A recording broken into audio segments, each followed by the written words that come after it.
Hello friends, welcome back to my channel cook with Sunayana. आज के recipe veg momo. सम्पूर्ण निरामिष पद्धतितेও मोमो जे बानानो যায়। मोमो একটি তিব্বতিয়ান ফুড বা চাইনিজ ফুড আপনার রেস্টুরেন্ট থেকেই কিনে খেয়ে থাকি, কিন্তু যারা ভেজিটেরিয়ান তাদের জন্য স্পেশালি আজকের আমার এই ভিডিওটা নিয়ে এসেছি। সম্পূর্ণ নিরামিষ পদ্ধতিতে কিভাবে মোমো বানাবেন, মোমো একদম কুইক এবং ইজি কিছু ফোল্ড বা ভাজ নিয়ে এসেছি আজকের ভিডিওতে। তো তাহলে শুরু করে আজকের মোমোর ভিডিও। সব থেকে প্রথমে আমি মোমোর ডোটা বানাবো। তো এখানে আমি 1.5 কাপ পরিমাণে ময়দা রেখেছি। এর মধ্যে এবার আমি দিয়ে দেব স্বাদ অনুযায়ী লবণ বা 1/4 টিস্পুন বা তার থেকে আর একটু বেশি পরিমাণে লবণ। আর আমার এখানে কিছু মেশানো নেই, এখানে তেল বা চিনি কোনো কিছুই ময়েন কিছুই দিতে হবে না। প্লেন জল দিয়ে ডোটাকে বানিয়ে নিতে হবে। যেরকম নর্মালি আমরা লুচি বা কচুরি পরোটার জন্য যে ধরনের ডো বানাই, তো সেইভাবেই অল্প অল্প পরিমাণে জল দিয়ে ডোটাকে বানিয়ে নেব। তো এখানে আমার ডোটা বানানো হয়ে গেছে, সুন্দরভাবে ডোটা বানিয়ে নিয়েছি। খুব বেশি পাতলা করেও আমি এটা মাখিনি বা খুব বেশি টাইট নয়, এটা একদম যেরকম লুচি বা পরোটার ডো হয় ঠিক সেই রকমভাবেই আমি কিন্তু ডোটা মেখে নিয়েছি। এবার এর মধ্যে আমি 1 টিস্পুন পরিমাণে সাদা তেল একটু মাখিয়ে দেব, যাতে ওপরটা ড্রাই না হয়ে যায়। এই তেলটাকে মাখিয়ে দেওয়ার পর একটু রেস্টিংয়ের সময় দেব। তেলটাকেও আরেকটুখানি এর মধ্যে পুরোটা একটুখানি ঠেসে নিচ্ছি, যাতে পুরো ময়দাটার মধ্যেই লেগে যায়। আর কিন্তু এখানে তেলের ব্যবহার না করলেও চলবে। মাখিয়ে নেওয়া হয়ে গেছে। এবার আমি এটাকে ঢাকা দিয়ে অন্তত পক্ষে 15 মিনিটের জন্য রেস্টে রাখবো। আর এই সময় আমি মোমোর যে স্টাফিংটা, ভেজ স্টাফিং সেটা আমি বানিয়ে নেব। তাহলে চলুন দেখে নিই আমি এখানে ভেজ স্টাফিংয়ে কী রেখেছি। এখানে রেখেছি বাঁধাকপি কুচি 1 কাপ পরিমাণে, গাজর রেখেছি 1/2 কাপ পরিমাণে, ক্যাপসিকাম রেখেছি 1/4 কাপ পরিমাণে, কোরিয়েন্ডার লিভ বা ধনেপাতা রেখেছি 1 মুঠো পরিমাণে, আর কুচো কাঁচা লঙ্কা রেখেছি সেটা 1/2 টিস্পুন পরিমাণে। আর এখানে আমার ফ্রিজে কিছুটা পনির ছিল, সেটাকে আমি হাত দিয়ে ক্রাশ করে নিয়েছি বা আপনারা গ্রেট করেও নিতে পারেন, সেটা 1/2 কাপ পরিমাণে। পনিরটা সম্পূর্ণ অপশনাল, তবে যে কোনো ভেজ রান্নায় যদি আপনারা পনির অ্যাড করেন তাহলে কিন্তু স্বাদটা অনেকটাই বেড়ে যায়। তো আপনারা এই পছন্দের সবজির মধ্যে আমার এগুলো ফ্রিজে ছিল, আমি এগুলো দিয়েছি। আপনারা যেগুলো অপছন্দ করেন সেটা স্কিপ করবেন, বা যেগুলো পছন্দ করেন সেই ধরনের কোনো সবজি এখানে ইজিলি অ্যাড করতে পারেন, সেটা আপনাদের চয়েস। তো আপনারা কোয়ান্টিটি কিভাবে দেবেন সেইভাবে এটা করে নেবেন। এরপরে আমি এখানে একটা কড়াই বসিয়ে নিয়েছি। এই যে সবজিগুলোকে একেবারে ফ্রাই করব না, আবার এই কাঁচাটাকেও ইউজ করব না, হালকা সতে করে নেব যাতে কাঁচা ভাবটা চলে যায়। তার জন্য আমি প্রথমেই এখানে 1 টেবিল স্পুন পরিমাণে বাটার দিয়েছি। আপনারা বাটার অথবা অলিভ অয়েল অথবা যদি হোয়াইট অয়েল, যে কোনো হোয়াইট অয়েলেও এটা কিন্তু বানিয়ে নিতে পারেন আপনাদের যেমন ইচ্ছা। তো আমি বাটারটা মেল্ট হওয়া পর্যন্ত অপেক্ষা করছি। বাটারটা পুরোপুরি যখন মেল্ট হয়ে যাবে তখন আমি এখানে দিয়ে দিচ্ছি 1/2 টিস্পুন পরিমাণে আদা বাটা বা আদা কুচি, যেটা আপনাদের থাকবে হাতের কাছে সেটাই দিতে পারেন। আর যারা নন ভেজিটেরিয়ান তারা এই সময় আদার সঙ্গে রসুনেরও কিমা কিছুটা অ্যাড করে দেবেন, আর ওই ভেজিটেবলসের সঙ্গে স্প্রিং অনিয়ন কুচিটাও অ্যাড করে দেবেন। এর মধ্যে আমি দিয়ে দিচ্ছি স্বাদ অনুযায়ী কিছুটা লবণ বা 1/4 টিস্পুন পরিমাণে লবণ, তাহলে আর এটা ছিটকে আসবে না, আর সবজিগুলোর মধ্যেও লবণটা চলে যাবে। তো আমি আদাটাকে একটুখানি বাটারের মধ্যে ফ্রাই করে নিচ্ছি, যাতে করে কাঁচা ভাবটা সম্পূর্ণভাবে চলে যায়। তো আমার আদাটা ফ্রাই করা হয়ে গেছে। এবার আমি সমস্ত ভেজিটেবলসগুলোকে একে একে দিয়ে দিচ্ছি। এখানে ধনেপাতা বাদ দিয়ে বাকি সমস্ত ভেজিটেবলস আমি এখানে দিয়ে দিচ্ছি। বাঁধাকপি, ক্যাপসিকাম, গাজর, আর এখানে যেটা রেখেছি কাঁচা লঙ্কা, সবটাই আমি এখানে দিয়ে দিলাম। গাজরটাকে গ্রেট করেছি, আপনারা চাইলে কিন্তু সরু সরু কুচিয়েও নিতে পারেন জুলিয়ান করে। আর বাঁধাকপিটাকে যতটা সরু করে সম্ভব হয়েছে আমি এটাকে কুচিয়ে নিয়েছি। তো সমস্ত কিছুকে একটুখানি আমি কড়ার মধ্যে নাড়িয়ে দিচ্ছি। এর মধ্যে থেকে যাতে জল বেরিয়ে আসে বা সেরকম কোনো ব্যাপার নয়, জাস্ট এর মধ্যে একটুখানি কাঁচা ভাবটা চলে যাবে, সেইটার জন্যই এটা করা। তো একটুখানি নাড়াচাড়া করে নিচ্ছি, সমস্ত ভেজিটেবলসগুলো মিশে যাবে। এরপরে আমি এখানে যে পনিরটা রেখেছিলাম সেই পনিরটা এখানে অ্যাড করে দিলাম পুরোটাই। আমি পনিরটাকে একটুখানি হাত দিয়ে ম্যাশ করে নিয়েছিলাম। আপনারা ম্যাশ করে নিতে পারেন বা গ্রেট করে নিতে পারেন, যেভাবে আপনাদের সুবিধা সেভাবেই এটা করে নিতে পারেন। তো পনিরটাকেও আবার আমি সবজির সঙ্গে খুব ভালো করে মিশিয়ে নিচ্ছি। হয়ে গেছে আমাদের সবজিটা। এরপরে আমি এখানে গোলমরিচের গুঁড়ো দিয়ে দিচ্ছি হাফ টিস্পুন পরিমাণে।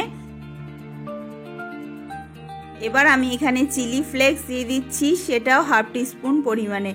আপনারা বড়রা যদি এটা বানান তো ঝালটা আপনাদের পছন্দ মতো অ্যাড করতে পারেন, আর যদি বাচ্চাদের জন্য এটা বানান তাহলে কিন্তু ঝালের পরিমাণটা বুঝে দেবেন। কাঁচা লঙ্কাটা সম্পূর্ণভাবে স্কিপ করতেও পারেন, কিন্তু যেহেতু এটা ভেজ রান্না, এটা কিন্তু কাঁচা লঙ্কাটা দিলে বা কম পরিমাণে দিলে এটা কিন্তু খেতে অনেকটাই সুস্বাদু হয়। তো সব কিছুকে মিশিয়ে নিলাম। আমার এখানে স্টাফিংটা ঠান্ডা হবার জন্য রেখে দেব। আর সব শেষে যে ধনেপাতা কুচিটাকে রেখে দিয়েছিলাম, ধনেপাতা কুচিটাকে দিলাম, দিয়ে ধনেপাতা কুচিটাকেও মিশিয়ে দিলাম। এটা শেষে দিলাম তার কারণ এর যে গ্রিন কালারটা না হলে একেবারেই মিশে যাবে। এর গ্রিন কালারটা বজায় রাখার জন্য গ্যাসের ফ্লেমটা বন্ধ করার তারপরেই আপনারা কিন্তু ধনেপাতার কুচিটা অ্যাড করবেন। তো আমি এখানে সামান্য লবণ অ্যাড করছি, কারণ লবণটা আমার কম মনে হয়েছে। আপনারা টেস্ট করে নেবেন, সেই অনুযায়ী আপনারা লবণটা দেবেন। তো এটাকে আমি এবার ঠান্ডা করে নিচ্ছি। এদিকে আমার মিনিট 15 হয়ে গেছে। আমি এখানে ডোটা রেস্ট করা হয়ে গেছে। এবার ডোটাকে দেখে নিচ্ছি কি হয়েছে। ডোটাকে প্রথমে একদম সফট রয়েছে, সুন্দর রয়েছে। তো ডোটাকে আমি আরেকবার কিন্তু ভালো করে মেখে নেব। মোমো সিট বানানোর জন্য এই ডোটা পারফেক্ট হওয়াটা কিন্তু খুব জরুরি। যদি ডোটা বেশি পাতলা হয়ে যায় তাহলে কিন্তু বেলার সমস্যা হবে, আবার যদি খুব বেশি হার্ড থাকে তাহলেও কিন্তু বেলার সমস্যা হবে। তো মোমো সিটগুলো বানানোর জন্য পারফেক্ট ডোটার কিন্তু অবশ্যই প্রয়োজন। তো এই ধরনের গোল গোল সাইজ আমি দেখিয়ে দিচ্ছি, এই সাইজের আমি বলসগুলো বানিয়ে নিচ্ছি। আপনারা চাইলে আরও ছোট সাইজেরও বানাতে পারেন। মোমো সাধারণত ছোট সাইজেরই হয়, তো আমি পুরোটা বানিয়ে নিচ্ছি। আর এখানে আমি বেলে নিয়েছি, এটা আমি আটা দিয়ে বেলেছি। তো দেখুন কতটা পাতলা করে বেলেছি, যতটা পাতলা সম্ভব ততটা পাতলা বেলে নিতে হবে। আর আমি ধারগুলোতে আগে একটু জল ব্রাশ করে নিতে হবে। তারপরে মাঝখানে স্টাফিংটা দিয়ে এইভাবে দুটো কর্নারকে এইভাবে ভাঁজ করে নেবার পর এক দিক থেকে আরেক দিকে এইভাবে প্রেস করে দিলেই একটা সুন্দর শেপ তৈরি হয়ে যাচ্ছে। আরও একটি আপনাদের দেখিয়ে দিচ্ছি আমি। প্রথমে কিন্তু জল ব্রাশ করে নেবার প্রয়োজন আছে। এই যে ধারটায় মানে একদম শেষ প্রান্তটায় জলটা অবশ্যই কিন্তু ব্রাশ করে নেবেন, তা না হলে কিন্তু এই ভাঁজগুলো খুলে যেতে পারে। তারপরে এক দিকটা থেকে আরেক দিকে এইভাবে একসঙ্গে আটকিয়ে দিয়ে একটুখানি চেপে দেওয়া, তাহলেই ব্যাস এটা রেডি হয়ে যাবে। আরও একটি ভাঁজ আমি আপনাদের দেখিয়ে দিচ্ছি, এটাও খুব ইজি ভাঁজটা।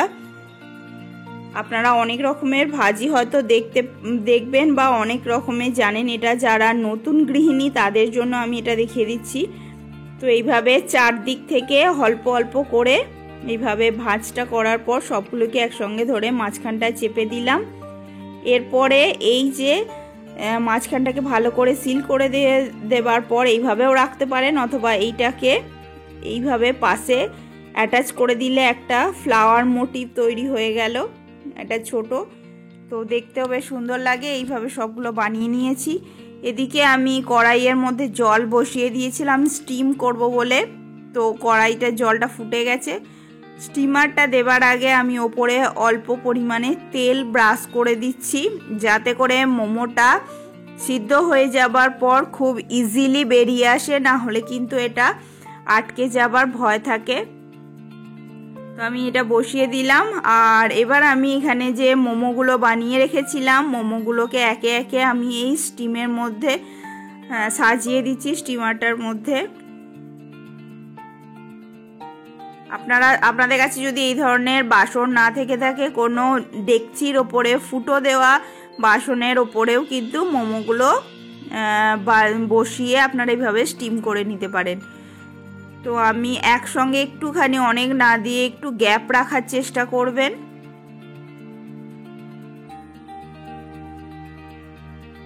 সবগুলো এইভাবে বসিয়ে দিলাম। আরও কিছু আমার মোমো পরের স্টেপে হবে, একেবারে কিন্তু সবগুলো আমার ধরেনি। সুন্দরভাবে বসিয়ে দিলাম।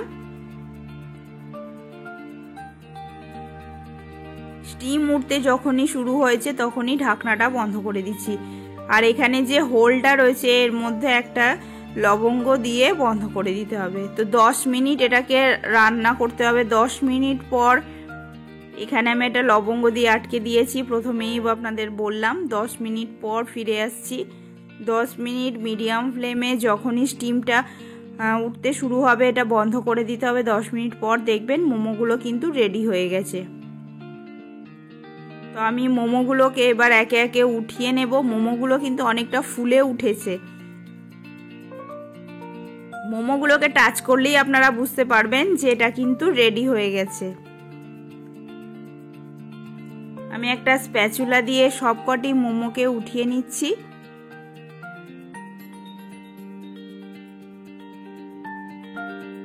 তো এবার আরেক ব্যাচ আমি এখানে বসিয়ে দিচ্ছি। আমি আরও কিছু মোমো বিভিন্ন ধরনের ফোল্ড করে আপনাদের দেখিয়েছিলাম, তো সেই ফোল্ডেড মোমোগুলো আমি এখানে দিয়ে দিচ্ছি। আপনারা যেরকম ইচ্ছে ফোল্ড করতে পারেন। তো এই মোমোগুলো দেওয়ার পর গ্যাসের ফ্লেমটাকে বাড়িয়ে দিতে হবে। যখনই স্টিমটা খুব বেশি পরিমাণে উঠতে শুরু হবে তখনই ঢাকনা বন্ধ করে গ্যাসের ফ্লেমটাকে লো করে দিতে হবে। এইভাবে 10 মিনিট রাখতে হবে। তো আমার মোমোগুলো সব বয়েল করা হয়ে গেছে, একদম সুন্দরভাবে হয়েছে। আমি একটা ভেঙে আপনাদের দেখিয়ে দিচ্ছি। সবজিগুলো কিন্তু বেশ সুন্দর লাগছে। আর এইভাবে মোমো বানিয়ে ট্রাই করতে পারেন, অসম্ভব সুন্দর খেতে হয়। যে ভেজ বলে কিন্তু এর স্বাদের খুব একটা খারাপ খেতে লাগে সেরকম ব্যাপার নয়। তো আজ এই পর্যন্তই। আবার দেখা হবে আপনাদের সঙ্গে অন্য কোনো ভিডিও নিয়ে। ততক্ষণে ভালো থাকুন।